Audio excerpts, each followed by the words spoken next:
continue. Donc, du coup, ben, on termine sur la saison 92-93, donc avec ce titre de champion d'Europe, l'OM au sommet et Bernard Tapie ben, qui réussit son pari d'amener l'OM sur le toit de l'Europe.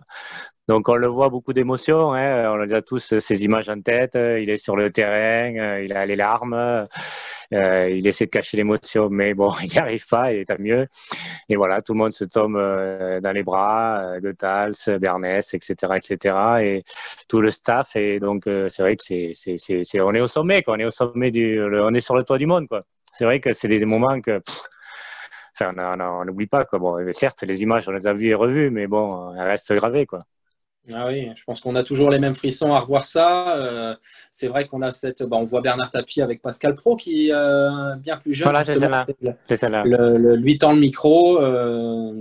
Puis donc on voit Bernard Tapie avec les larmes aux yeux qui explique qu'on ne devrait pas les avoir pour ce genre de choses, mais qu'il fallait en profiter. Donc voilà, très ému effectivement. On doit voir passer Bernès aussi derrière, qui a un sourire jusqu'aux oreilles justement, pour cette fameuse coupe qui fait la fierté de l'Olympique de Marseille depuis ce jour-là et qui fait la fierté aussi du football français, puisqu'évidemment, on n'est à jamais les premiers et la seule étoile de France. Donc, ces moments-là sont à jamais gravés dans nos mémoires et on en parlait aussi avec tous les souvenirs qu'on a pu énumérer là depuis qu'on fait cette émission.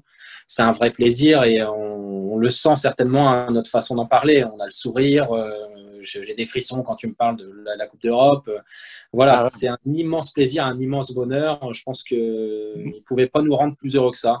Et, franchement, tu vois, parce que bon, ça fait depuis 93, donc ça fait 27 ans. À ce moment-là, bon, on savait que c'était énorme, quoi, que c'était le sommet. Enfin, on a toujours rêvé, on était hyper, hyper joyeux. Mais je pensais pas, enfin, on se pensait pas que 27 ans après, tu vois, ça me marquerait autant et que je serais aussi fier et qu'il y aurait toujours cette émotion. Tu vois, j'ai regardé le reportage de RMC, et ben, à chaque fois j'ai la larme, quoi. Je suis en larmes à chaque fois. C'est quand même assez impressionnant, quoi. Tu vois, on est vraiment, c'est quelque chose qui marque, je dirais. C'est un peu exagéré, évidemment, comme la naissance d'un enfant, mais c'est vrai que c'est des émotions. Après, il n'y a que le sport qui peut amener des choses comme ça, quoi. Ah oui, c'est clair. Bon, et puis il faut dire qu'aussi les Marseillais, les supporters de l'OM, pardon, dans leur globalité, c'est un public de passionnés. Le nombre de personnes qui sont tatouées aussi de cette date-là, à jamais les Exactement. premiers, la Coupe d'Europe. Enfin, tu vois bien que on en a déjà discuté aussi, que ce genre d'émotions, tu ne les retrouves pas partout. Moi, personnellement, je suis pas étonné. Hein, de toute façon, c'est un attachement quand tu parles avec des passionnés de l'OM, tu le vois tout de suite dans la façon de présenter les choses, Oui, de exactement. s'exprimer. Tu vois des personnes comme tu le dis, qui ont la larme à l'œil. C'est vraiment ce club est différent. Et est-ce qu'il aurait été aussi différent si on n'avait pas gagné cette coupe-là, si Bernard Tapie ne nous avait pas fait autant rêver? Je sais pas. Je pense que pour les Marseillais de souche, ils auraient toujours eu autant d'appétit pour l'OM. Mais je Ouais, c'est pense que ça. ça a aidé aussi à convertir Exactement. les supporters de l'OM à travers la France, à travers l'Europe, voire à travers le monde. Il y a des Ouais, supporters ouais, de ouais. l'OM Après, on le voit, c'est vrai qu'il faut des grandes campagnes européennes pour que les Français, après, soient passionnés aussi par ce club. On l'a vu avant, hein, avec Saint-Étienne notamment, du coup, il y avait beaucoup de la France qui était là. Et donc, ça a été pareil pour l'OM, quoi. Et après, c'est resté. Et c'est vrai que les Marseillais, évidemment, il y avait une ferveur avant. Hein. J'ai revu des images des années 70 et tout. Bon, et il y avait quand même un public qui était déjà là, un public de fou. Mais après, effectivement, ça englobait toute la France, quoi. Bon, on va juste s'arrêter là, juste ben, pour dire qu'effectivement, dans le stade, il y a des images marquantes, notamment la femme à tapis, enfin, on voit tapis et sa femme qui s'embrassent, les joueurs, Dimeco qui soulève la coupe, évidemment. Enfin, voilà, on l'a vu et revu, mais c'est des émotions assez extraordinaires. Alors, Boli donc, qui pleure ça, plus. ouais. Oui, oui, Boli qui perd plus. C'est vrai qu'il nous a tellement, tellement fait mal 2 ans avant que c'était quelque chose. Juste, ben là, je ne sais pas si on en a déjà parlé de l'anecdote de Boli qui est blessé à la fin de la première mi-temps de la finale face au Milan AC. Alors là, j'ai vu, je ne sais pas si tu as vu le reportage justement d'RMC. Là, franchement, j'étais toujours persuadé qu'il était blessé. Et puis, je ne sais pas quel joueur qui dit ça, je ne sais pas si c'est Dimeco ou Casoni, qui dit en fait qu'il a somatisé, en fait, qu'il était stressé En fait, il y a se souvenant de 91, donc la grosse déception, quoi. Il avait vraiment angoissé de repère cette finale. Et en fait, c'est ça il avait une petite pointe, en fait, mais rien de grave. Et du coup, il voulait sortir exprès pour pas revivre ça, quoi. Donc après, bon, mais tapis, tout ça, voleur, il le connaissait, il savait qu'il fallait le secouer, le dire, bah, écoute, t'es le meilleur, il faut que tu restes. Et en le secouant un peu, du coup, il allait rester. Et effectivement, voilà, parce que s'il était vraiment blessé, il n'aurait pas pu finir le match. Et 3 jours après, jouer à Paris, face à Paris, et marquer ce but, quoi. Donc voilà, c'était vraiment du stress. De toute façon, c'est un peu le discours de Tapi à Goethals dans le Talkie-Walkie. Hein. Discours auquel d'ailleurs Raymond Goethals répond l'autre con, il veut pas. Donc, là-haut qui ne veut pas. Ouais, c'est ça. Mais il lui dit non, Basile, il n'est pas blessé, il a peur, il veut pas que ça se reproduise, il est inquiet. Évidemment, il emploie d'autres termes que cela. Oui, ça va plus vite. Mais le discours va dans ce sens-là. Hein. Donc c'est comme ça qu'il reste sur le terrain, effectivement. Donc, avec le succès qu'on lui connaît. Voilà, mais effectivement, s'il avait une blessure, bon, mais ça aurait craqué au bout d'un moment, quoi. Si c'est une blessure musculaire, ça aurait pas pu. Donc ça, c'est le bonheur. On est au sommet. Enfin, quand on est là, on pense qu'on va y rester longtemps. Malheureusement, les instances françaises, du coup, nous mènent la vie dure. Et l'UEFA nous interdit, nous prive de rejouer la Ligue des Champions la saison d'après. Tapi fait un recours qui marche au théâtre, mais en fait, après, l'UEFA menace de suspendre de toute compétition tous les clubs français, même l'équipe nationale. Hein, je ne me rappelais pas de ça. Donc, du coup, et surtout, c'est qu'il n'y a pas que ça, c'est que du coup, l'OM allait être radié. Fait la licence du club de l'OM allait être radiée par la fédération française, donc l'OM n'aurait plus existé carrément. Donc c'était quand même assez gros. Donc du coup, Tapi se résout à lever sa plainte et du coup l'OM est rétrogradé à Ligue 2 et l'année d'après ne pourra pas jouer la Super Coupe d'Europe, la Coupe intercontinentale.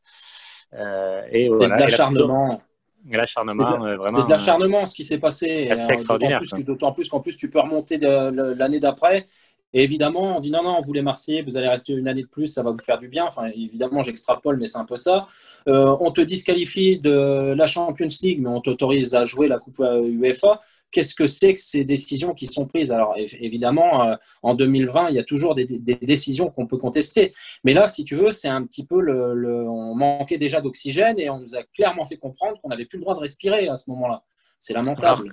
Alors qu'on était champion d'Europe, hein. Enfin voilà, on peut se rappeler d'autres équipes qui n'ont pas eu autant, et même certains n'ont rien eu du tout. Donc c'est vrai que c'était l'acharnement. Là, je vois que interdit de recrutement, donc on pouvait prendre que des joueurs libres.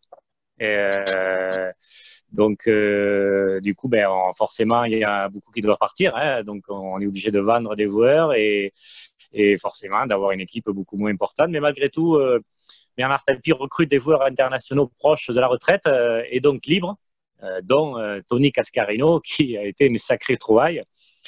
Et donc, un petit peu contre toute attente, malgré tout ça, hein, on arrive à gagner quand même, l'année d'après, bien sûr, le championnat de Ligue 2. On oublie de parler de l'équipe avec Paolo Futre, Gilles Barros, William Prunier et tout ça. Il y a cette transition-là avec ce fameux match.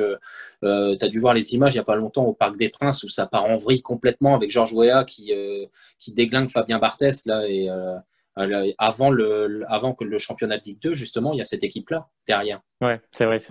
Et donc, ça, c'est quoi? C'est cela, du coup, moi, c'est 93-94, justement. 94-94, ouais, voilà.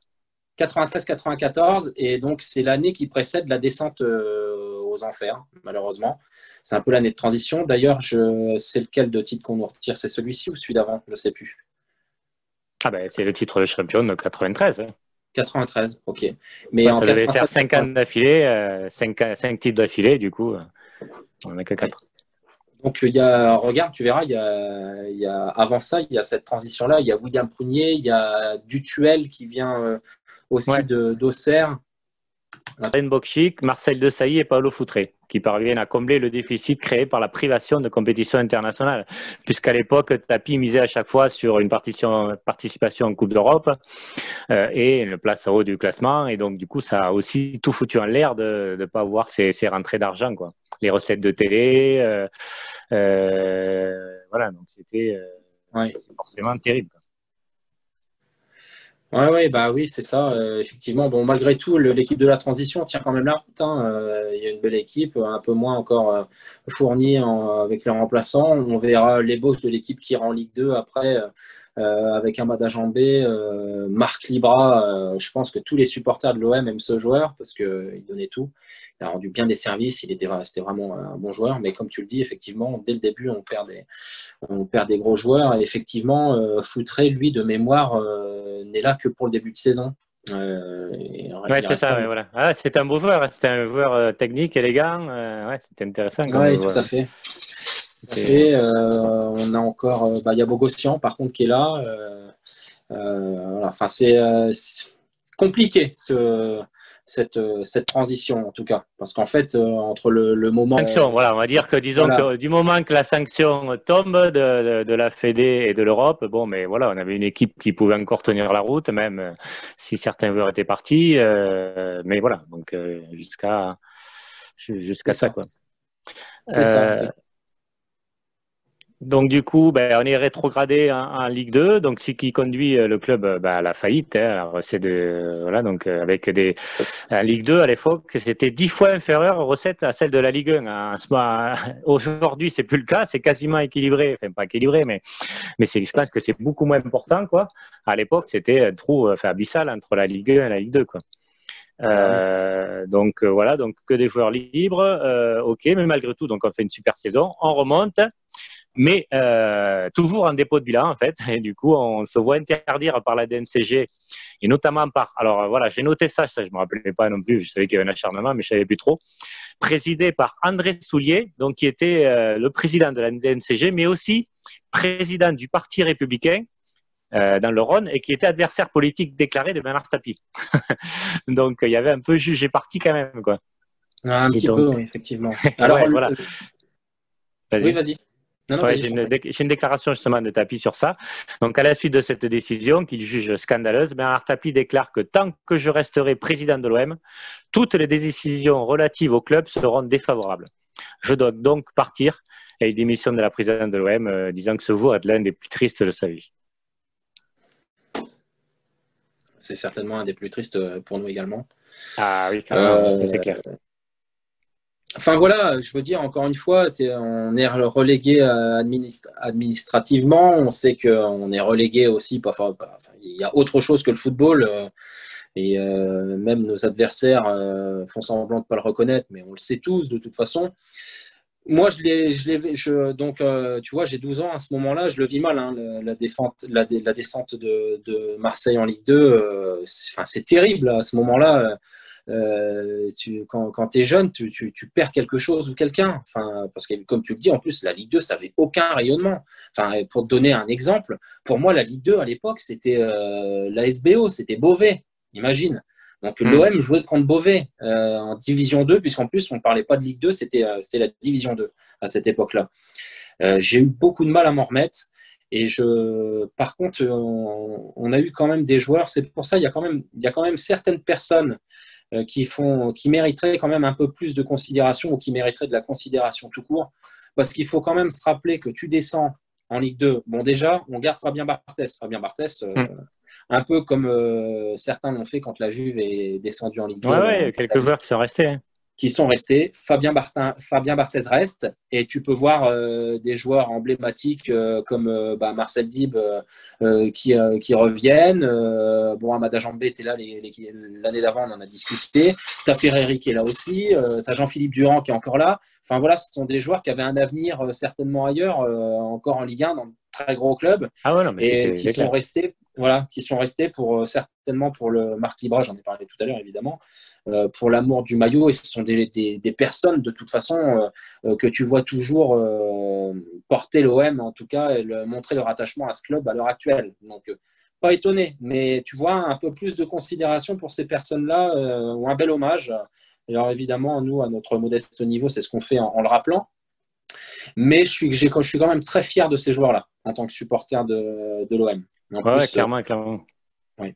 Moi, je Donc me voilà. rappelle être allé à OM Sion, donc formidable donc, match de Coupe d'Europe enfin, on a pu voir les images quand on avait perdu 2-0 à l'aller et on prend un but d'entrée, mais il y a une ambiance de fou et on gagne 3-1. Enfin, on est tout près de rétablir la tendance, quoi, et c'était vraiment une ambiance de fou. Enfin voilà, on était en Coupe d'Europe, pareil, c'était vraiment la même ambiance, on a l'impression qu'on avait la même équipe que même la Ligue 2, enfin, tout était possible, parce que bon, quand tu te remets à l'époque, on était quand même en Ligue 2, on allait en Coupe d'Europe, quoi, donc c'est quand même pas évident d'aller, Tout à fait. on avait passé un tour, hein, je crois que c'était l'Olympiakos, il me semble, Ouais, on a non, battu avec Athènes. l'Olympiakos. Oui. Olympiakos, Ouais. ouais, Olympiakos. Et Ouais, du coup, là, Sion, voilà, c'était pas les cadres européens, mais comme on était en Ligue 2, forcément, c'était compliqué. Donc, c'est vrai que, mais malgré tout, moi, tu vois, j'ai continué là-dessus. Je me rappelle à l'époque, mon père avait Eurosport, donc c'était sur Eurosport la Ligue 2. J'avais suivi comme si c'était pareil la Ligue 1, aussi passionné. Bizarrement, j'avais un peu peur, tu vois, de perdre cette passion, mais non, c'était un virus. Et du coup, ça part pas, quoi. C'est comme ça. Bah oui, oui, oui, tout à fait. Et Alors, puis, le on coup de était. masse, oui, et puis le Ouais. coup de massue de l'année suivante. Alors, je suis juste en train de vérifier quelque chose parce que cette année-là, je ne sais plus si cette année-là ou cette année d'après, on fait une demi-finale de Coupe de France aussi. En Oui, étant. oui, c'est possible. Oui, oui, je me rappelle, effectivement. Ben, juste, oui, je crois que c'est Dimeco qui en parle. Non, ouais, je crois que c'est Dimeco qui en parle. Ou non, Marc Ibra. Marc Ibra, il dit, ouais, qu'on perd. Ouais, Justement, c'est au Parc des Princes qu'on perd. faut parler, d'accord. On perd 2-0 au Parc des Princes. Je me rappelle parfaitement de ce jour-là parce que je ne pouvais pas résultat, mais je sais qu'en tout cas, on avait vendu fièrement notre chance et en plus, on avait fait une belle campagne quand même au niveau de la Coupe de France. Et tu vois, en plus, je vois qu'on avait battu Beauvais pour le clin d'œil en huitième de finale. Mais Et tu vois, j'ai un souvenir là où la première année donc, de la Ligue 2, il me semble qu'on commence par 2 défaites d'affilée, ou je crois que c'est 2 défaites. On commence très mal le championnat et après c'est parti. Enfin, on s'est mis un peu à la Ligue 2 et après on a survolé le championnat et on est remonté. Bon, pour tout supporter, il n'y avait pas de doute qu'on allait remonter, mais après le recul, tu te dis, on aurait pu y rester, quoi. Il y a c'est ça. d'autres clubs français, des grands clubs français qui sont restés longtemps et certains ont même disparu, hein. Donc c'est vrai que c'était quand même, il y avait un gros danger quand même de voir Ouais. disparaître l'OM très bas, quoi. Donc Alors, voilà. je suis pas... Donc, le premier match de cette ère-là, tu as raison, on le perd. Mais il me semble que la deuxième campagne, parce qu'en plus, alors là, en parlant d'exode de joueurs, et évidemment, la deuxième campagne était bien plus difficile. Il me semble qu'on a eu du mal à s'adapter au championnat sur la deuxième saison qu'on Donc, nous c'est la impose. deuxième Donc, saison, enfin voilà, tout c'est se ça. mélange, Mais ça fait loin. finalement, qui fait plus partie des années tapis, puisque Après, il part. Effectivement, c'est la deuxième année qu'il part. Ouais. Alors, du coup, en fait, on a voulu faire une partie sur la politique et les conséquences pour Tapi et l'OM. Parce que tout ça, on a bien compris, c'était lié. Hein. C'était que l'entrée en politique de Bernard Tapie a fait peur à pas mal de concurrents et du coup a précipité la chute de l'OM. Je fais peut-être donc un petit topo de tout ce qu'il a fait. Donc, député en 89, il accepte et se présente sous l'étiquette majorité présidentielle aux élections législatives de Marseille en 88. Et donc, il perd de 84 voix, mais l'élection est annulée en fait. Et du coup, il y a une nouvelle élection en 89. Et du coup, cette fois-ci, il gagne en fait avec 41% des voix au premier tour face à Guy Tessier, donc son adversaire, voilà. et 50% des voix, 50,9 des voix au second tour. D'ailleurs, c'est le Conseil constitutionnel qui annule cette élection pour un manquement à l'éthique. Justement, il y a des billets de vote en faveur de Bernard Tapie qui ont été retirés. Il y en a eu d'autres qui ont été amenés dans des valises. Enfin bref, il y a eu, d'ailleurs ça a été reconnu par les personnes en question, mais c'est une élection qui a été annulée à juste titre, justement pour fraude Oui, il y avait eu des caractérisée. fraudes, oui, des grosses fraudes. Tout à fait. Avec, excuse-moi, je me le permets aussi, cette scène qui est ubuesque, où Bernard Tapie arrive pour le JT, justement, il est persuadé d'avoir gagné. Et entre le Oui, moment on l'a vu, j'ai où vu il sort de l'image. la voiture et le moment où il se fait maquiller, on lui apprend que les voix qu'il avait avant, il ne les a plus et que, comme par hasard, elles se sont quasiment inversées. Donc, bon, Ouais, il avait il est 32 voix d'avance et finalement il a 84 de retard. Donc c'est ça. ça a Et été donc, je ne sais prouvé pas que. si tu vois le moment où il s'exprime à ce sujet-là, puisqu'on lui donne la parole peu de temps après, il trouve le moyen de le prendre avec le sourire, hein. Donc, Hmm. j'ai revu ça il n'y a pas très longtemps, puisque quand on a préparé l'émission, avec un très beau sujet qui a été fait sur, un peu comme le livre que je t'avais conseillé, là, Qui veut la peau de Bernard Tapie. Ouais. Et c'est très bien illustré à ce moment-là. Oui, tout à fait, on le voit, je l'ai vu cette vidéo. Il sera, alors après, ça c'est assez long, il a été, après de nouveau été député et il sera déchu de son second mandat, en fait, le 5 septembre 96. Après, en politique, donc on en avait déjà parlé, le premier fait d'armes, c'est le débat face à Jean-Marie Le Pen en septembre 89 sur le thème de l'immigration en direct sur TF1. Donc en 89, il lance sa campagne, enfin sa carrière politique. En 92, il devient ministre de la Ville durant 8 mois sous la présidence donc de François Mitterrand. Et là, il y a Laurent Tapie qui a déclaré beaucoup plus tard, évidemment, sur RMC, que ça a été l'erreur de sa vie, en fait, d'être ministre. C'est là où, du coup, ses opposants ont voulu l'atteindre, quoi. Oui. L'erreur de toute façon de sa vie, c'est d'avoir fait de la politique, tout simplement. Parce que même dès l'instant où il a commencé, on a tout de suite remarqué qu'il était, pas qu'il avait un don, mais qu'il était fait pour ça. Il était très à l'aise, quel que soit le public. Il aimait. Il y a une autre scène aussi au moment d'Adidas, parce qu'il est obligé à un moment de choisir entre les affaires et puis la Ouais. politique, parce qu'il ne sait plus comment ça va se passer à l'avenir. Il promet finalement aux salariés d'Adidas qu'il va rester uniquement dans les affaires, mais entre-temps, Mitterrand a besoin de lui justement pour essayer de faire battre Rocard, qui était son ennemi. Il le rappelle, donc finalement, il se retrouve dans une situation face aux salariés. Il arrive à s'en sortir avec une pirouette en expliquant que toutes les Alsaciennes sont belles en sortant. C'est encore tiré de ce que j'ai vu Ouais, récemment. j'ai vu le reportage, moi aussi. Il était très à l'aise et puis lors de sa première élocution, effectivement, comme tu le dis, au Conseil des ministres, il a pris la parole pendant un petit moment et je ne sais plus qui faisait remarquer ça, mais il y a un des intervenants qui expliquait qu'il s'était fait beaucoup d'ennemis aussi ce jour-là. Donc, Ouais, c'était Kouchner qui était plutôt avec lui, quoi, mais effectivement, qui disait qu'il n'avait pas les codes, quoi. C'était quelqu'un qui arrive, qui renverse la table, quoi, et donc voilà, et du coup, forcément, ça déplaît, c'est clair. Et il serait resté, comment dire, juste conseiller départemental, voilà, ça aurait pu, mais avec Tapie, c'était pas possible. Et donc, du coup, forcément, à Marseille, ben, les gens, les politiques là-bas avaient peur qu'il prenne la mairie, ce qui forcément, c'était un peu son intention aussi. Et au niveau national, ben voilà, député, donc déjà, forcément, il y en a qui perdent, et puis après plus haut, ministre et voire président de la République. Donc forcément, ça a aiguisé des appétits et fait peur à beaucoup de monde, quoi. Donc tout ça fait que euh, donc pour continuer, donc comme tu disais effectivement qu'il ne pouvait plus être homme d'affaires et ministre en même temps.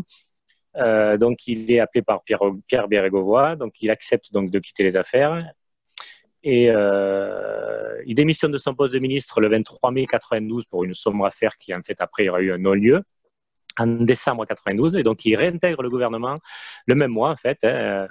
Et par contre chez certains socialistes ça crée un certain malaise à qui reviennent et notamment par le député de Corrèze, un certain François Hollande, qui déclare la première fois c'est une erreur, la deuxième c'est une faute. En fait, les deux n'ont jamais pu s'entendre. Ça allait même au-delà. Après, quand François Hollande est devenu président de la République, ou comme par hasard, face à Adidas, qu'il avait gagné les 400 millions, du coup, hop, il y a eu de nouveau un procès pour qu'il y ait eu un arbitrage, quoi. Donc tout ça, exactement.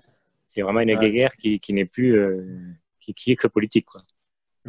Alors, du coup, il revient ministre, mais en mars 93, la gauche est balayée, donc du coup, par la droite, et donc forcément, il sort du gouvernement, puisque le gouvernement Balladur remplace celui de Pierre Bérégovoy.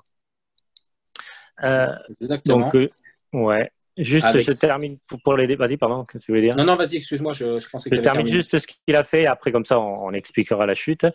Député européen en juin 1994, où il réalise un bon score de 12% aux élections européennes sur les listes énergie radicale. Donc ce que tu disais effectivement que Mitterrand l'a poussé pour qu'il fasse opposition à Rocard, Rocard le pire ennemi de Mitterrand. Donc ça a marché puisque Rocard a fait à peu près le même score, hein. Je crois que c'est 12,80% à peu près. Donc du coup, Rocard, il n'était plus crédible pour après en 95 se présenter au présidentiel. Donc Mitterrand avait bien réussi son coup. Conseiller général de Marseille en 94. Et donc après, en fait, il y avait les élections municipales de 95. Donc tout le monde voyait qu'il allait se présenter à la mairie de Marseille et avec de bonnes chances de l'emporter, quoi. Mais il n'a jamais pu se présenter en raison de poursuites judiciaires, puisque il y a le procès donc de VAOM qui se déroule en première instance en mars 95. Donc voilà, quelques mois, puisque c'est en mars, même pas, c'est au moment des élections. Et il est condamné le 15 mai 95, donc à 2 ans de prison, donc un ferme.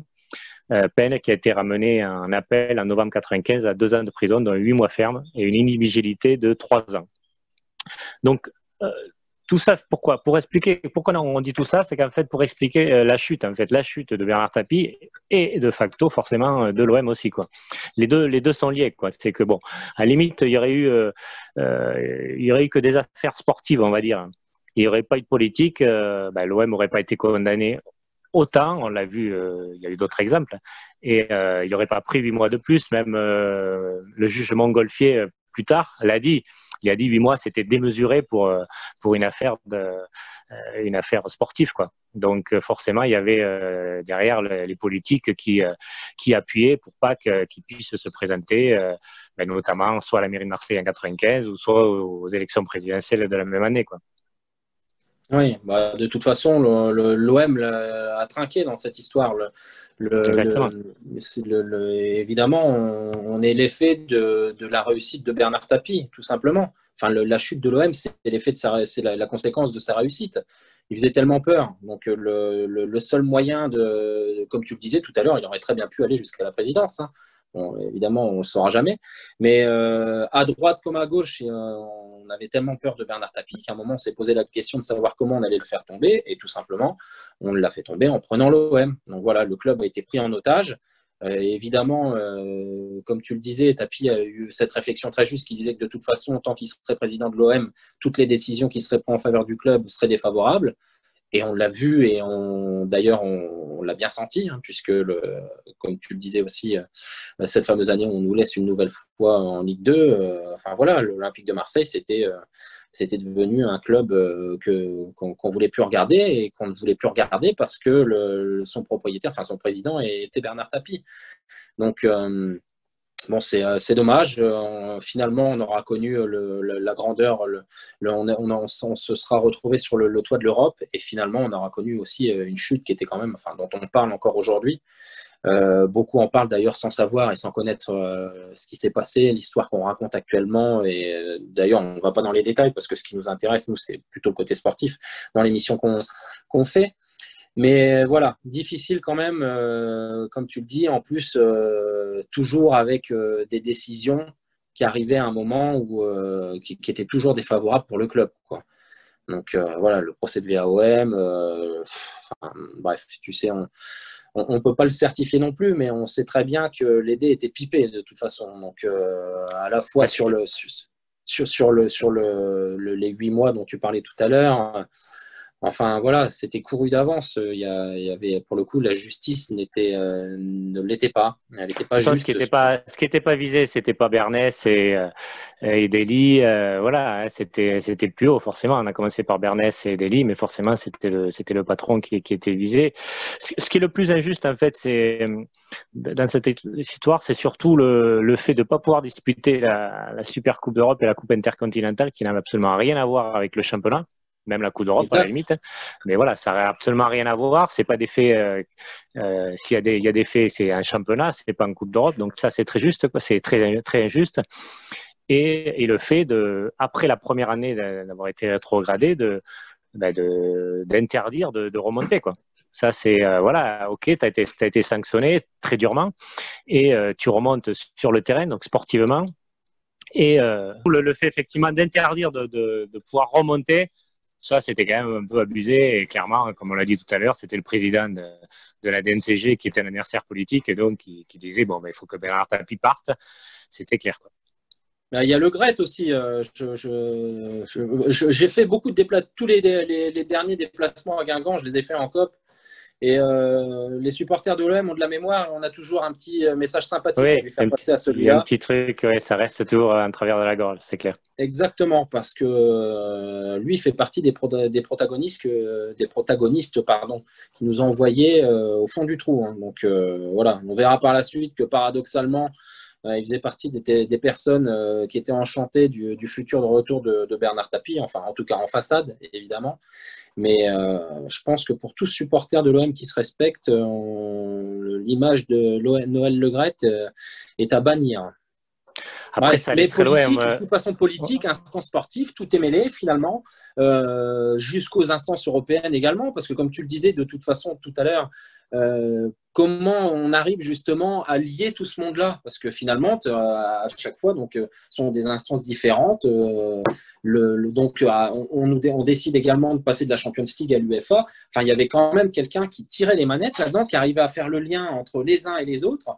Mais on a été sévèrement sanctionné. Enfin, voilà. Et je rappelle, pour l'équivalent de 30 000 euros, j'aimerais que les supporters du PSG qui regarderont cette émission se rappellent de l'escroquerie vivante et toujours d'actualité de leur club avec Nasser El-Khelaifi et curieusement, justement, les dossiers qui ont été très bien faits par Mediapart, qui ne sont plus à l'ordre du jour. En tout cas, j'espère qu'on arrivera à remettre la main dessus, parce que c'était bien fait. Évidemment, bon, ça n'a pas été jugé, donc on va leur laisser le bénéfice de la présomption d'innocence. Mais personne n'est dupe. Et donc, on parle de millions d'euros, et non pas de 30 000 euros. Ouais, voilà. Puis il y a eu d'autres histoires, notamment le PSG Bordeaux qui donne le titre à Bordeaux, alors qu'on voit très bien que Paris laisse passer le but exprès pour que Paris-Marseille ne soit pas champion. Donc il y a eu d'autres exemples. Donc voilà. Les passeports, etc. Il y en a eu des histoires. Il y en a eu d'autres. Donc bien après, bien sûr. Donc le retour, donc Tapie. Donc il y a eu une première période du coup de 86 à 94, donc 8 ans. 8 ans formidables quand même. Hein. Et du coup, Bernard Tapie interdit de pouvoir revenir dans le football. Hein. Même en tant que directeur sportif, rappelé par Robert Louis Dreyfus. Alors, je ne sais pas si vous vous souvenez, moi à l'époque, il y avait une émission que Bernard Tapie diffusait sur une chaîne de la TNT, je crois, je ne me rappelle plus trop laquelle, où il intervenait et il faisait des interviews de personnalités, quoi. Et tout est parti un petit peu de là, où il serait intéressé, enfin, il s'est toujours intéressé évidemment à l'OM, évidemment, mais il serait intéressé un peu plus vraiment à la gestion. Et il avait invité Robert Louis Dreyfus à son émission, et c'est sûrement parti de là, où toujours pareil sur la cantonade, il lui a dit, bon, mais moi j'aimerais bien peut-être revenir au club, et donc Robert Louis Dreyfus l'a fait, quoi. Alors, du coup, tu vas nous parler un petit peu de cette partie, de ce retour de l'OM, de Bernard Tapie à l'OM, quoi. Bah écoute, oui, Robert Dreyfus l'a fait, j'ai envie de dire, un peu contraint et forcé. Évidemment, la situation sportive est critique à ce moment-là. Le début des années 2000 est catastrophique sportivement et financièrement, parce que on ne peut pas dire que Robert Louis Dreyfus n'ait pas investi son argent au sein du club. Et donc le spectre de Bernard Tapie plane dans les virages. Le nom de Bernard Tapie est scandé par les différents virages. J'étais moi à la fac à ce moment-là, on en parlait dans les journaux comme l'Équipe. Bref, comme tu le disais, Bernard Tapie était dans tous les esprits. Et donc la situation sportive, de toute façon, était tellement lamentable que la seule chose qui pouvait ramener le calme et la sérénité dans les tribunes, c'est de faire revenir Bernard Tapie. Donc je le disais, Robert Louis Dreyfus n'a pas eu le choix, et vous en avez rêvé à ce moment-là, le 3 avril 2001. Les différentes rédactions de presse justement entrent en ébullition. Le retour de Bernard Tapie, qui était réclamé depuis des mois, est acté, et par un communiqué de presse de Robert Louis Dreyfus, justement, qui était actionnaire principal de l'époque. Alors la situation, elle est critique parce qu'on est sauvé à la différence de but l'année précédente lors de la dernière journée. Alors il me semble que cette année, c'est Nancy qui descend. On doit faire 2 partout avec, tu sais, ce fameux multiplex sur Canal+. Alors de mémoire, on doit faire 2 partout à Sedan, avec un but de Papus Camara à l'époque. Donc, il y a même un moment pendant le match où on est rétrogradé. Je ne me rappelais pas. Je pensais qu'on était rétrogradé avant, qu'on était maintenu avant. Mais... Non. Il y a un moment où j'ai bien le souvenir qu'avec le classement fictif, justement, quand on est mené 2-1, il y a une période où on est, je te dis, on est derrière Nancy et on est rétrogradé à ce moment-là. Donc bon, heureusement on a réussi à aller faire ce résultat de partout. Le maire de l'époque d'ailleurs soulignait très bien, l'OM ne va pas bien depuis 2 saisons. Un électrochoc était aujourd'hui indispensable. Donc l'ensemble de la communauté olympienne est unanime. Bernard Tapie peut et doit mener l'Olympique sur des succès plus en adéquation avec l'attente des supporters. Ça résume parfaitement ce que je viens de dire. C'est-à-dire qu'il y a une telle attente auprès des supporters que même les politiques, et Jean-Claude Gaudin, qui n'était pas un ami politique de Bernard Tapie, on en a parlé tout à l'heure, il y a eu des échanges. Voilà, c'est le moins qu'on puisse dire. Encore une fois, Tapie est très fort puisqu'il arrive à pousser justement ses pires ennemis, en tout cas à faire passer le message qu'effectivement l'électrochoc Tapie est indispensable. Et je pense que c'était vrai, puisqu'il a réussi à ramener une certaine paix sociale dans les virages. Et puis alors il vient en tant que bénévole, je ne sais pas si tu allais le dire, un dirigeant bénévole. Justement, tu fais bien de le préciser. En fait, ce que tu voulais dire tout à l'heure, c'est que Bernard Tapie, il est contraint par une interdiction de gérer qui a été prononcée à son encontre et qui court à ce moment-là jusqu'en juin 2003. Donc en fait, il rentre comme actionnaire associé non salarié. Et il espère pouvoir avoir justement un pourcentage en fait dans les actions du club. C'est ça qui s'est passé à ce moment-là. Donc on était bien 14e du dernier exercice. Donc pour tout le monde, de toute façon, il y a que le retour de Bernard Tapie. Alors, est-ce que le retour de Bernard Tapie, finalement, à ce moment-là, est espéré par les supporters pour qu'on retrouve notre grandeur, ou pour qu'on retrouve plutôt justement des résultats peut-être moins bons que ceux qu'on avait eu le plaisir de connaître avant. Mais voilà, je pense que le deal, c'était qu'on puisse faire revenir Bernard Tapie et qu'on puisse acheter cette paix sociale. Parce que c'est un peu... Vas-y, juste, ça me fait penser un petit peu à la période actuelle où qu'est-ce qui pourrait en fait redonner du baume au cœur des supporters. On est au lendemain d'une défaite en Ligue des Champions, la première face à Olympiakos. Ça serait une vente au OM. Enfin, tu vois, il y a un peu que ça. Donc là, c'est un peu pareil. En fait, à l'époque, c'était pas une vente, mais c'était que Tapie revienne, quoi. C'est exactement ça. Et donc, il a fallu par contre lui trouver une place parce que, comme on le disait tout à l'heure, il avait toujours cette interdiction. Donc, il arrive finalement un peu comme directeur sportif. Donc, il va falloir qu'il prenne le pouvoir, justement, qu'il prenne la considération de l'effectif. Et il annonce justement directement, il fait un retour fracassant, dans un communiqué plein d'humilité, dans lequel il soulignera d'ailleurs accepter avec beaucoup d'émotion la tâche qui lui est confiée et être conscient de l'attente de tous ceux qui aiment l'OM. Voilà, donc il arrive, on avait fait au début l'état de son arrivée à l'Olympique de Marseille où il expliquait justement, je ne peux pas vous dire quand est-ce qu'on va gagner, mais on gagnera. Là, on voit que son retour quand même est plus mesuré. C'est qu'il arrive, il est conscient de la tâche qui l'attend. Puis il n'a pas les cordons de la bourse, c'est pas lui qui donne l'échec. Donc c'est quand même un peu différent.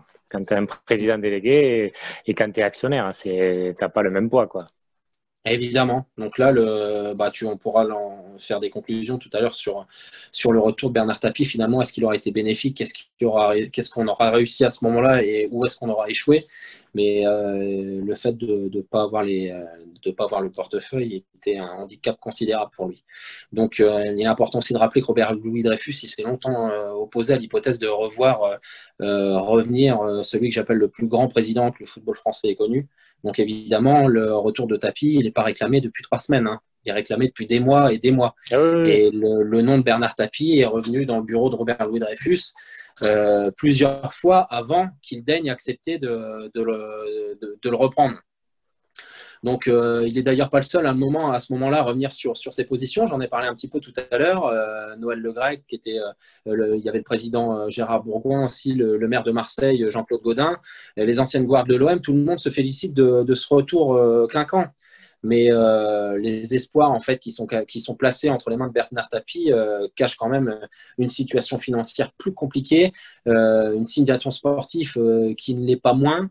Et l'OM est vraiment au bord de l'explosion. En fait, ce qu'on attend, c'est un miracle à ce moment-là. Ouais, c'est ça. Et puis en plus, bon, Robert Louis-Dreyfus, il a beaucoup de qualités, mais je pense que dans son défaut qu'il a, c'est qu'il a toujours délégué en fait. Il n'a jamais pris les crises de face, quoi. Et il a toujours laissé pourrir les choses. Et il aimait bien aussi mettre, tu vas en parler après, j'imagine, des duos administratifs, des personnes qui pouvaient pas se voir, quoi. Et donc ça, il a toujours aimé laisser la crise s'installer et clairement avoir des personnes diffusibles, quoi. C'est que du coup, en mettant Bernard Tapie, lui, il était couvert, on n'allait plus taper sur l'actionnaire. Et voilà, lui, il était tranquille, il laissait faire Tapie en étant quasiment sûr qu'il allait se planter vu la situation financière. Et du coup, lui, on ne pouvait plus le toucher, quoi. Donc, c'est un peu ce qu'il a fait, quoi. Ouais, j'aurais un mot tout à l'heure assez dur à l'encontre de Bernard Tapie, justement, émanant de Robert Louis-Dreyfus sur ce fameux retour. J'en dirai quelques mots à la fin de ce chapitre. Donc, comme tu le disais, il y avait donc on retrouve les guerres de clans au niveau de l'Olympique. Et en fait, finalement, la seule chose que demandent les supporters à Bernard Tapie, c'est qu'il fasse en sorte qu'on retrouve notre honneur. Les mots sont forts, mais ils sont choisis à cette époque-là, parce que c'est totalement ça.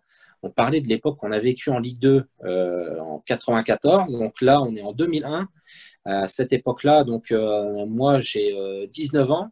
Donc à ce moment, c'est compliqué hein, d'être supporter enfin, c'est compliqué non, parce que l'OM reste l'OM. Mais quand tu suis l'OM, moi, je faisais les déplacements, j'étais dans le Nord, tu vas à Lille, tu vas à Lens. Très très compliqué quand des clubs de second rang à chaque fois. Et donc les victoires étaient difficiles à obtenir. Administrativement, comme tu le disais, il y avait toujours des guerres de clans. Enfin bref, c'était le cirque total. Donc, oui, là c'était quand même très très très mal géré, c'est clair. Exactement. Alors j'ai quelques réactions justement au retour de Bernard Tapie. Tu vois, Jean-Claude Gaudin disait c'est un choix intéressant pour le football et pour l'OM. Donc, un électrochoc est indispensable. Je souhaite que la venue de Bernard Tapie permette au club de renouer avec le succès. Donc, Renaud Muselier, lui, paradoxalement, avait déclaré ne pas vouloir faire de commentaires. Alors oui, juste Renaud Muselier, on a vu dans un autre reportage récemment que c'était un très très gros adversaire de Bernard Tapie et qui ne se félicitait pas quand il était arrivé en politique à Marseille. Ouais. Donc, pas étonnant d'avoir cette déclaration. Exactement. Par contre, Roland Courbis, c'était la seule solution, la dernière chance pour l'OM. Et je salue le courage de Bernard. C'est une légende qui revient, celle du gars qui gagne à chaque fois. Voilà. Donc, on a Noël Le Graët aussi qui disait il a purgé sa peine, il sait ce qu'il ne faut pas faire. On peut lui accorder du crédit. Quand on connaît Noël Le Graët, on peut rire jaune de cette déclaration. En tout cas, le boss est là, il est bien là, il est de retour. Et évidemment, à ce moment-là, on n'attend plus qu'une chose. Alors, Romain, qu'est-ce qui se passe? Donc, quand il arrive, qu'est-ce qu'il fait en fait? La première chose qu'il fait, déjà, c'est faire un état des lieux. Quand il arrive, il y a 39 joueurs sous contrat. 39, je ne sais pas si tu te rends compte ce que ça fait à l'heure actuelle. Et en plus, on est au bord du gouffre financièrement. Et Robert Louis-Dreyfus ne promet pas une enveloppe financière extensible. Donc, c'est pour ça qu'il mesurait la difficulté qui l'attendait. On voit tout de suite Robert Louis-Dreyfus qui veut, à partir de maintenant, c'est maîtriser sa grille salariale. Donc, il dit que les gros salaires, c'est terminé. Il y en a eu quelques-uns qui ont succédé à la période de Deschamps. Évidemment, on sait tous que, comme tu le disais, il y avait quand même des choses qui se passaient et qui permettaient à certains d'avoir des gros transferts avec des sommes. Toujours eu des histoires. Voilà, des salaires qui étaient pas importants. Ouais. Mais finalement, Robert Louis-Dreyfus, à un moment, il a voulu reprendre un peu les rênes de tout ça et gérer un petit peu plus. De toute façon, on l'a bien vu parce que quand il est arrivé, on voit aller chercher Fabrizio, Pires, etc. Sur cette période-là, ça se calme mais sévèrement. Enfin, je ne sais pas si tu te rappelles, mais les recrues, c'est pas le top. Ouais, Hein. je les ai sous les yeux, là, mais vas-y, dis-les. Non, mais vas-y, je t'en prie, justement. Alors après, je sais pas quelle année, si c'est les 2 années ou pas. Rougneux, Dos Santos, Sébastien Pérez, Franck Leboeuf, Bruno Ngotti, Joseph Yobo, Van Buten, Jurietti, Delphine, Mdani, Dalma, Roul, Ibrahimba, André Luis, Belmadi, j'ai déjà dit, Ouais. Donc là, en fait, Bakayoko. là, tu cites par contre une partie des joueurs qui reviennent avec Bernard Tapie. Et là, on pouvait se féliciter d'avoir ces joueurs-là. Les joueurs qui précédaient avant étaient encore d'un niveau d'accord. moins acceptable, je dirais. Donc, le discours de l'entraîneur, en plus, qui était Javier Clemente à l'époque, l'éphémère Javier Clemente, il semblait pas du tout rassurer l'effectif qui était modelé par l'ancienne direction sportive. Et donc, son sort, il est bel et bien scellé avec le retour du boss à ce moment-là. Et finalement, donc, on a le retour de Tomislav Ivic, transfert du Standard de Liège, on en a déjà parlé. Donc Tomislav Ivic, finalement, dans l'histoire de l'OM et de Bernard Tapie, a quand même une part importante. Oui. Et RLD, de mémoire, était propriétaire également du Standard à l'époque. Standard de Liège, oui, il y avait une passerelle entre les deux clubs. C'est ça. C'est pour ça que Van Buten, d'ailleurs, est venu, hein, parce qu'il était, exactement. Il était dans ce club. Ouais. Et Van Buten et Rougnier. Il me semble que Rougnier vient du Standard également. Oui, c'est vrai. Donc voilà, mission réussie pour Ivic qui arrive finalement à maintenir le club. Et donc la tâche était difficile. 5 points sur 10 pour éviter la relégation. C'est ça. Donc je rappelle juste que l'année d'avant, on était déjà dans une situation où on a failli descendre. Et donc cette année-là, puisqu'il arrive en avril, Bernard Tapie, la situation est aussi compliquée. Hein. Donc la seule chose qu'on lui demandait, c'était de sauver le club de la relégation. Il arrive à 4 journées de la fin, donc, et le club est relégable à l'époque, donc c'est vrai que ça commençait à chauffer, quoi. Exactement. Donc on a eu avant Abel Braga aussi comme entraîneur. Ça c'était avant Bernard Tapie avec l'équipe avec Georges Weah, etc. Donc ça fonctionnait pas non plus. Donc par contre le juillet 2001, ça sonne vraiment le glas de l'effectif qui était en place, et donc on a un nombre de transferts. Qu'est-ce qu'il a fait justement à l'intersaison? Vas-y, ouais. Et ben justement, donc il explique qu'il y a des joueurs qu'il y a beaucoup de joueurs qui vont partir. Et évidemment, il joint la parole aux actes, enfin les actes aux paroles, pardon. Et donc il reste qu'une petite dizaine de joueurs sur les 39 qui étaient sous contrat, quasiment. Oui, donc des rescapés parmi lesquels Camara, Mdani, Meite, Jérôme Leroy, Dos Santos, Bakayoko. Et donc, finalement, 39 joueurs sous contrat, une petite dizaine de rescapés. Et il y a un nouvel effectif qui prend forme avec pas moins de 30 nouveaux visages au rayon des arrivées. Alors, quand je dis nouveaux visages, je cumule les quelques joueurs du centre de formation qui arrivent et les nombreux transferts qui vont se faire. Donc, il y a eu quand même quelques belles réussites qu'on a notées, dont tu as déjà parlé. Il y a eu Rougnier, Van Buten, donc Leboeuf, Yobo. Alors, il y a eu le fameux André Luis Moreira aussi, qui était le joueur essentiel. Il a été bon, et après il est parti à Paris, puis après il s'est éteint, quoi. C'est vrai qu'il a fait une belle année à Marseille. Hein. Ouais. Il était considéré c'était le joueur essentiel et le plus considéré par Bernard Tapie. Et en plus, il y a eu, pour le faire arriver, il y a eu le fameux épisode de l'affaire Alain Scoro, avec un prêt éphémère aux Servettes de Genève, parce qu'il fallait libérer une place d'intercommunautaire, justement. Ouais. Donc voilà, c'était je reviendrai pas sur les anecdotes du départ de ce joueur qui après à l'époque peut-être on pensait que c'était un bon joueur, mais peut-être avec le recul, bon, c'est parce qu'on n'avait pas grand chose à côté, quoi. C'était pas non plus un cador tu vois, extraordinaire, quoi. Ouais, mais on était content de l'avoir quand même, hein. Oui. André Luis, alors je sais plus ce que c'est son rendement, mais je sais qu'il était quand même élégant, il avait un bon pied gauche. Bon, après il y a eu Salomon Olembe. Alors tu vois, c'est marrant parce que finalement j'empile les deux joueurs. L'un, Olembe, vient après André Luis qui est le choix de Bernard Tapie. principalement, et Olembe finalement qui sera le choix de Robert Louis Dreyfus au Olembe, détriment d'André Louis, parce que l'année d'après, la question se pose de savoir lequel on va garder. Évidemment, on était tous favorables, même si Salomon Olembe n'était pas un mauvais joueur, pour garder André Louis. Et il y a eu une interview de Robert Louis Dreyfus dans laquelle il explique que ça devait être sur Téléfoot, en tout cas sur TF1, que pour lui, l'avenir était représenté par Salomon Olembe.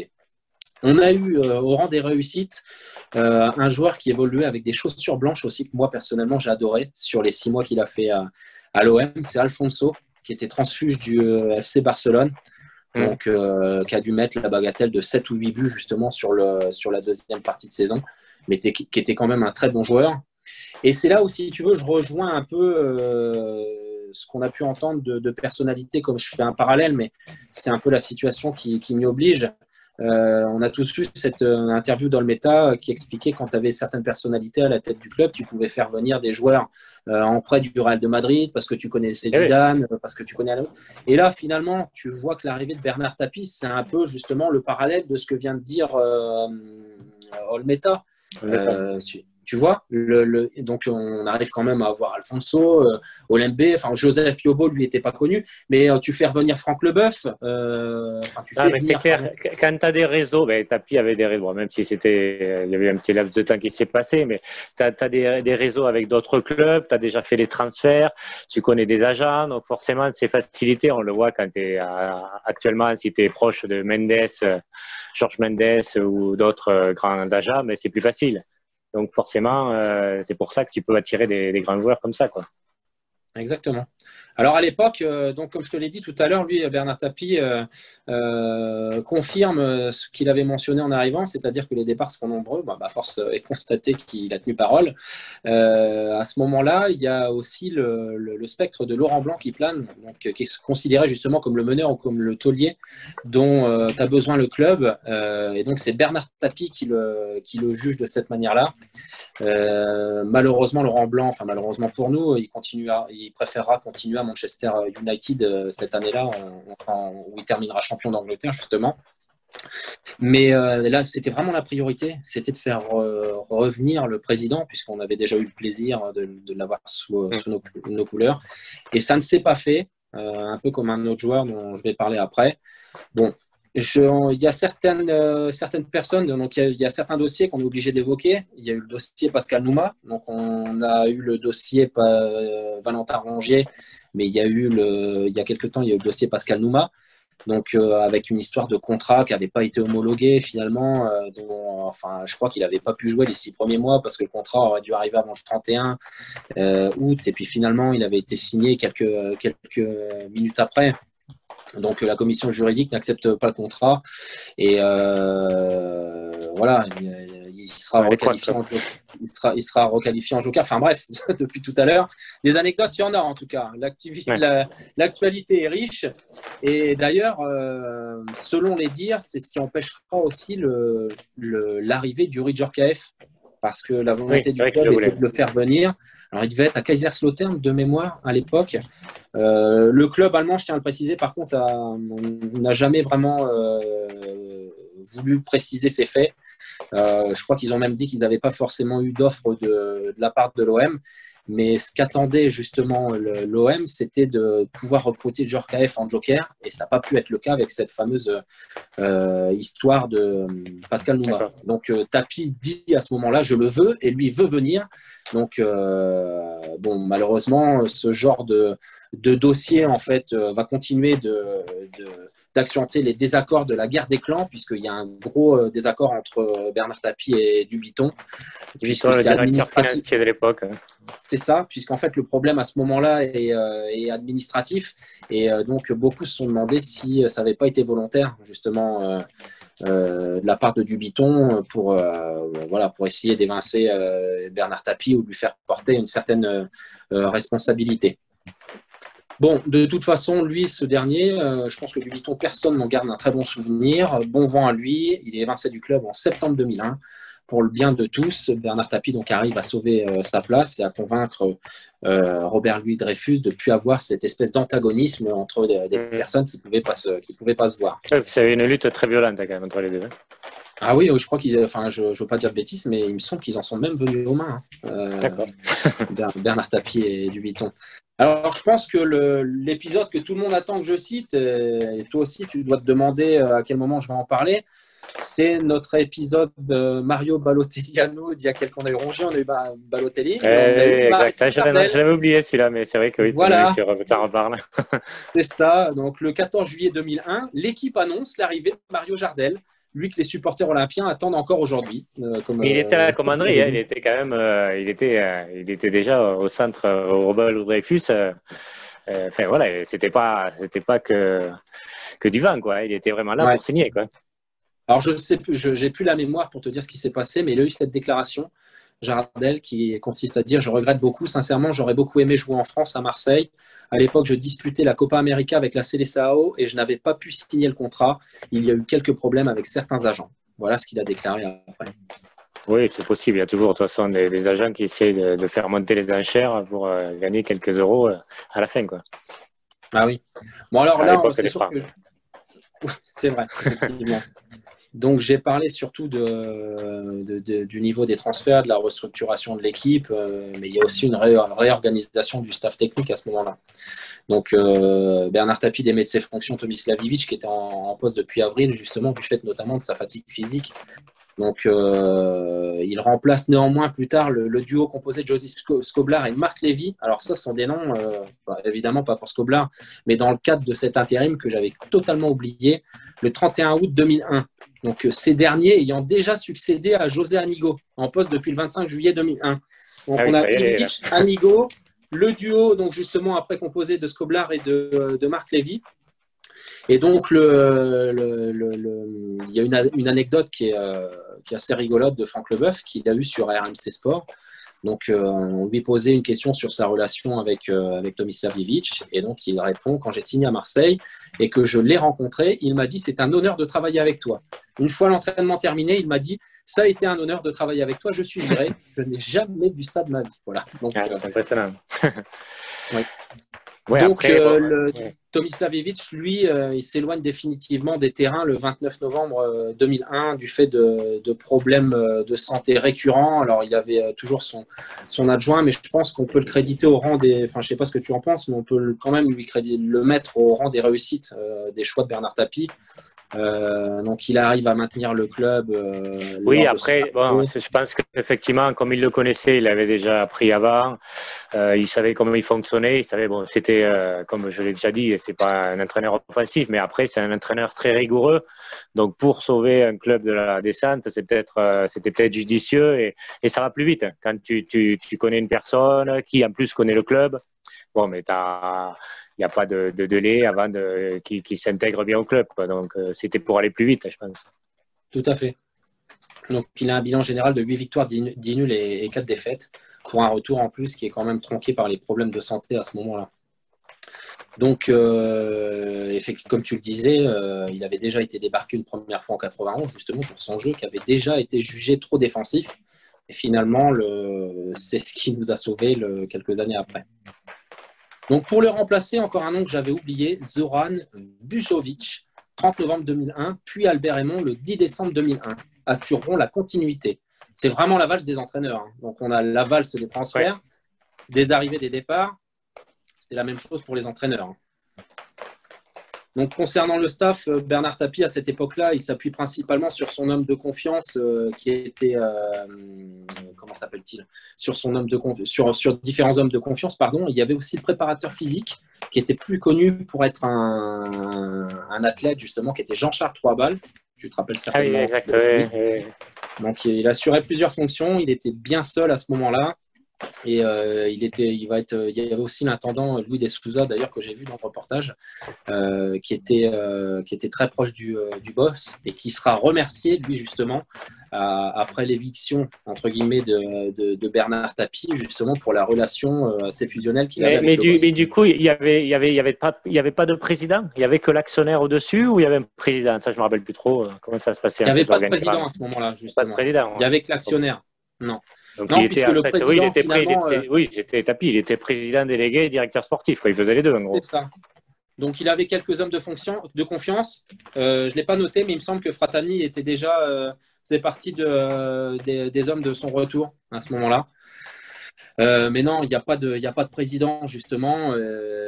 Et c'est justement ce qui va sonner le glas du retour de Bernard Tapie à l'Olympique de Marseille. C'est que le 24 avril 2002, il y a Christophe Boucher qui est fraîchement nommé président de l'Olympique de Marseille devant la presse.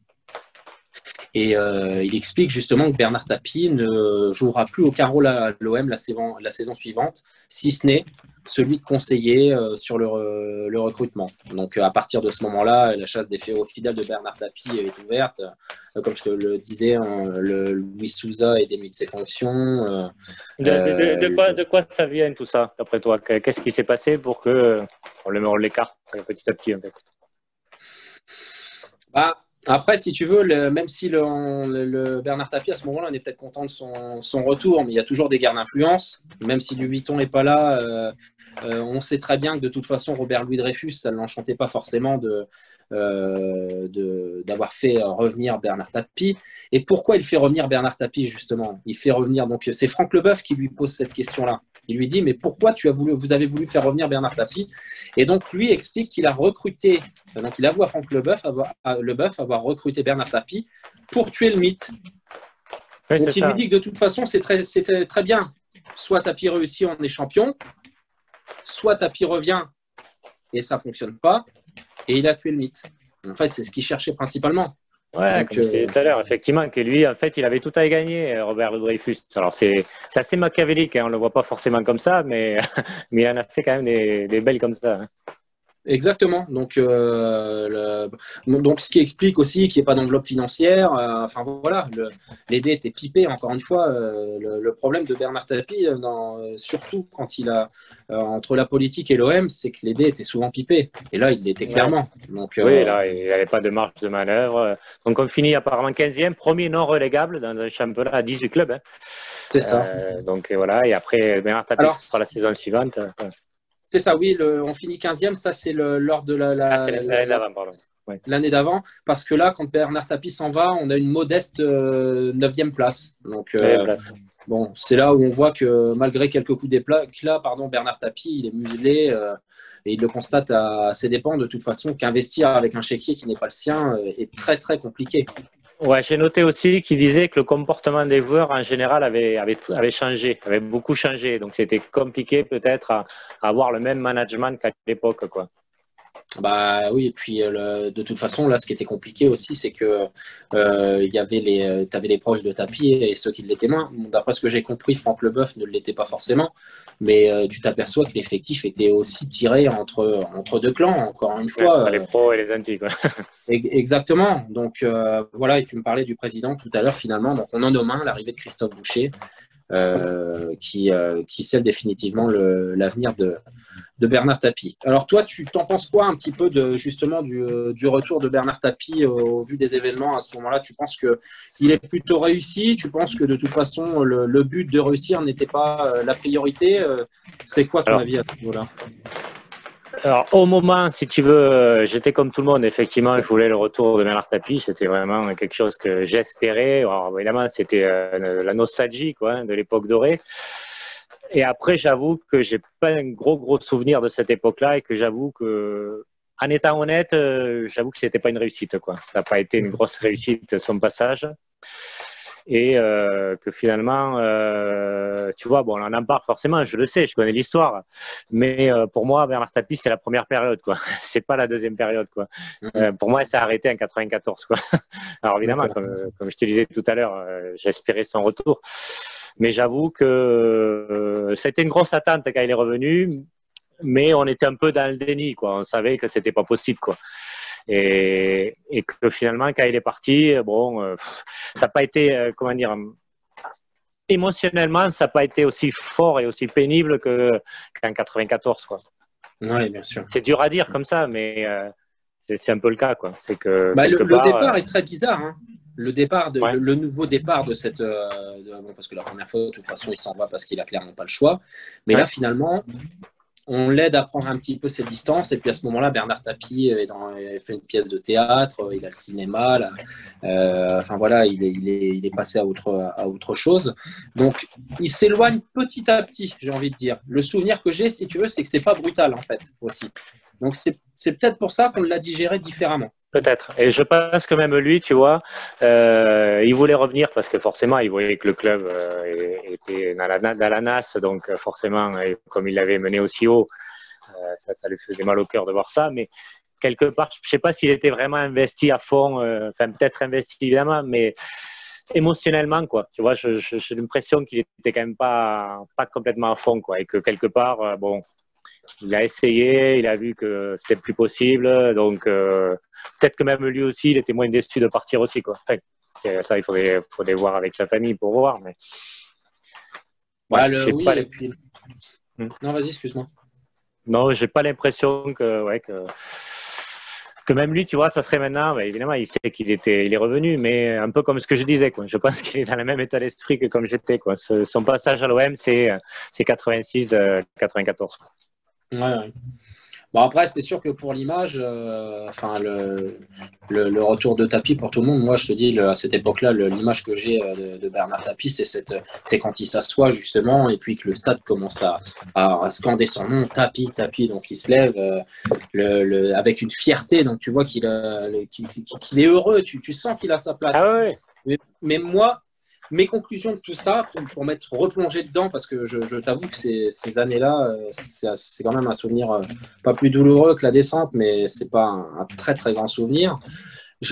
En fait, l'arrivée de Bernard Tapie est nécessaire, mais à la fois, dès le départ, si tu veux, c'est un peu ce qui s'est passé en politique, en fait. Souvent, on a utilisé Bernard Tapie. Tu as suivi, tu as regardé, on l'a utilisé pour faire battre des adversaires, etc.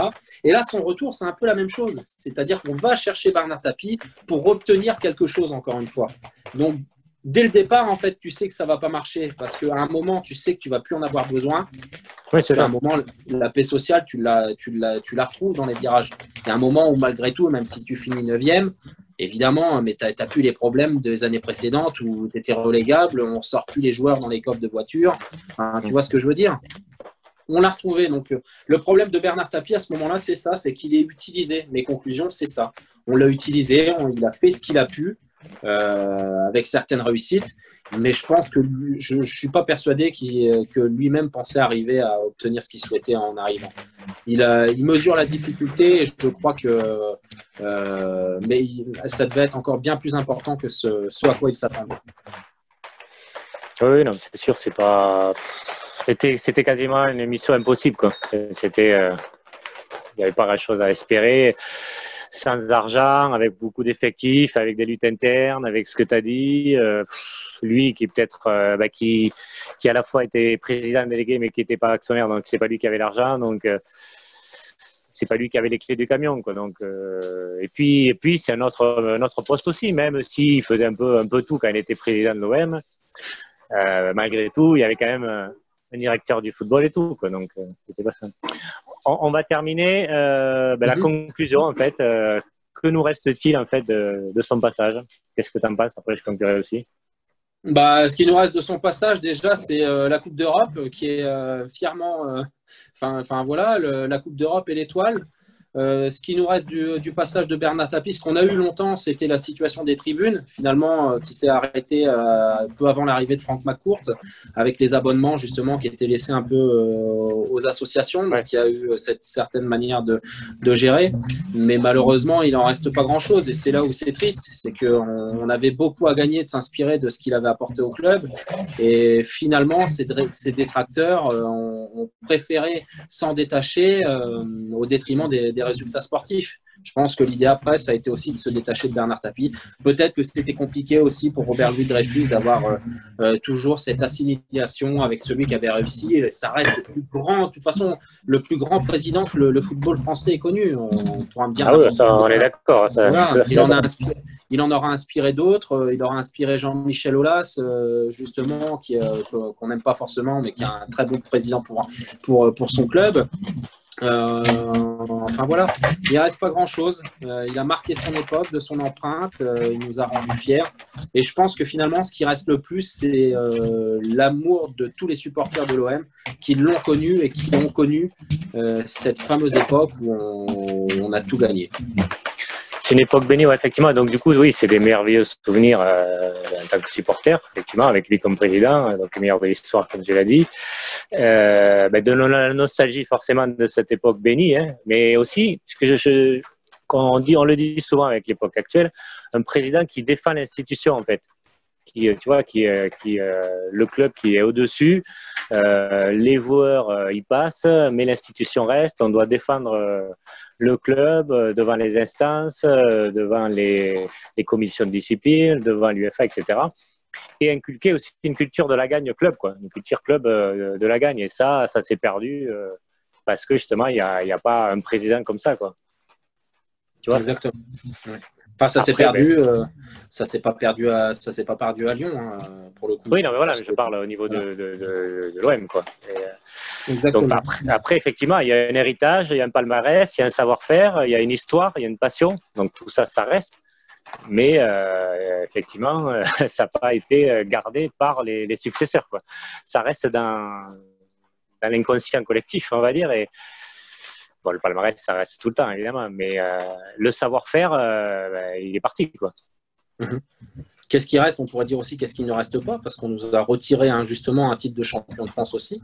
Oui. Que d'ailleurs, Christophe Boucher, pour l'anecdote assez rigolote, avait essayé de faire récupérer. Je ne sais pas si un jour on l'aura, mais j'aimerais bien qu'il figure à notre palmarès. En tout cas, je pense que d'ailleurs, comme pour beaucoup de supporters de l'Olympique de Marseille, ce titre-là, on l'a gagné et il fait partie de notre palmarès. De toute façon, nous, en tant que supporters, on l'a vécu. Donc, on a dominé cette année-là et avec OM-PSG notamment, mais pas que ça. Donc, quand on était là, on sait qu'on l'a gagné. Pour nous, dans la tête, on l'a gagné. Et les joueurs, c'est pareil. Les joueurs, ils l'ont gagné. J'ai d'un côté dit l'autre fois, il dit qu'il y a eu 5 titres de champion de France. Il n'y en a pas eu 4. Donc, voilà. Après, c'est sûr que sur le palmarès, effectivement, il n'y en a que 9 là. En plus, il y a le titre de champion de France de 1929, je crois, qui est amateur, qui n'est pas compté comme titre professionnel, alors qu'il y a d'autres championnats qui comptent tout. Bon, voilà, ça, c'est toujours une polémique. Bon, bref. Moi, voilà, il nous reste, nous, en tant que supporters, notre passion, nos souvenirs, cette époque bénie, ce qu'il a monté, l'étoile, tout ce que tu as dit, ça, on le reste. Voilà ce qui nous reste de lui, de cette époque. Alors, forcément, c'est un peu nostalgique. Avec, comme on voit, la suite qu'il y a eu, quoi. On n'a pas retrouvé cette époque bénie. Est-ce qu'on la retrouvera? On ne sait pas. Ça va être compliqué, malheureusement. De toute façon, tu en as parlé tout à l'heure. La retrouver, j'en sais rien, s'en rapprocher, ça passe par une vente du club et ça passe par faire ce que Bernard Tapie avait conseillé à McCourt de faire à son arrivée, c'est-à-dire de ne pas gérer le club à l'autre bout du monde. Enfin, de toute façon, tant qu'on ne prendra pas en considération, c'est pas compliqué, hein, pour le prochain qui va arriver, il faut reprendre cette interview de Bernard Tapie, lui remettre, même si c'est Franck McCourt qui est cité, et qu'il fasse exactement ce que le boss lui a conseillé de faire. Parce qu'il n'y a personne de toute façon qui connaît mieux que lui les Marseillais. Donc, en plus, c'est paradoxal pour un Parisien d'origine, mais lui connaît tous les rouages du club, il sait comment Marseille fonctionne, comment ça fonctionnait et comment ça fonctionnera. Et donc, aujourd'hui, il reste peut-être plus grand-chose de cet héritage, mais moi, ce que j'espère, c'est que le prochain ou les prochains, j'en sais rien, mais qu'un jour, ceux qui viennent s'inspirent de ce qu'il a fait et de ce qu'il fallait faire pour qu'on gagne. Voilà. Donc, on n'a peut-être plus grand-chose aujourd'hui, si ce n'est le prestige et tous les trophées, etc. Mais c'est pas dit qu'un jour, dans un avenir plus ou moins lointain, on puisse reparler de l'héritage de Bernard Tapie. Alors, si, pour être assez honnête, il y a eu Pape Diouf quand même. C'est que Pape Diouf avait compris tout ça. Pape Diouf avait compris la culture marseillaise, ce qu'il faut faire, comprendre les supporters, comprendre la ville. Donc, lui, il a compris. Alors, c'était pas l'actionnaire, c'était président délégué. Mais tout ça, il avait compris. Et de toute façon, on le dit tous, hein. Il y a eu 2 grands présidents à l'OM, c'est Tapie et Diouf, quoi. Donc, voilà. Donc, pour être honnête, il y a eu Diouf aussi qui a été à la hauteur de tout ça, qui a bien compris comment on faisait pour faire gagner un club et à Marseille. Ça, il l'a compris. Donc, effectivement, c'est un type de président comme ça qu'il faudrait, quoi. Tu fais bien de le préciser parce que je pense qu'on s'en serait voulu de ne pas l'avoir cité, Pape Diouf, pour le coup. Exactement. Moi, je le regrette aussi. Oui, tout à fait. On le regrette évidemment énormément. D'ailleurs, lui aussi, on aurait aimé qu'il revienne à plusieurs reprises. On parlait du il a failli, il attendait justement d'avoir un gros investisseur pour venir. Ça a failli se faire. Hein, ça a failli se faire. Bon, ils se sont rencontrés à plusieurs reprises aussi, je crois, en plus Bernard Tapie et Pape Diouf. Oui, avant, après, il y a eu un moment aussi où... Déjà, il le connaissait en tant que journaliste, déjà. Parce exactement. Il suivait l'époque de l'OM au départ. Ouais. Après, donc la seule différence que l'un et l'autre avaient, c'est que l'un était président délégué et l'autre était président du club. Voilà, c'est la différence. Et c'est le seul président délégué, Pape Diouf, qui a réussi en fait. Il y a ah oui, tout à fait. Ouais, oui. C'est ça. Allez, je te remercie. On va arrêter là. Merci Romain. Donc voilà. N'hésitez pas à réagir à cette émission, à nous faire part de vos commentaires. Éventuellement, on peut faire une émission débrief de ce que vous avez pensé de cette émission. Voilà, ça peut être intéressant de faire ça avec d'autres supporters. Merci à toi. C'était vraiment très sympa de se replonger dans ces années-là. On en avait parlé il y a un petit moment de refaire cette émission et c'est vrai que je me suis éclaté et j'espère qu'elle aura un écho particulier auprès de certaines personnes qui comptent pour Bernard Tapie. En tout cas pour nous il aura beaucoup compté évidemment, donc je pense que tout le monde l'aura compris. Mais moi j'ai passé mon temps et toi également à faire son éloge parce qu'il nous a beaucoup apporté. Et comme je l'ai répété, c'est quelqu'un dans certaines choses ou dans certains cas de figure de mes affaires professionnelles dont je peux m'inspirer. Et sa réussite en a certainement inspiré beaucoup plus. Oui, il a fait des émules. Effectivement, je pense que c'est une idole. On peut clairement le dire comme ça, une icône qu'on a connue, notamment à l'OM. Exactement. Allez, voilà. À bientôt, Sébastien. Ouais, à bientôt.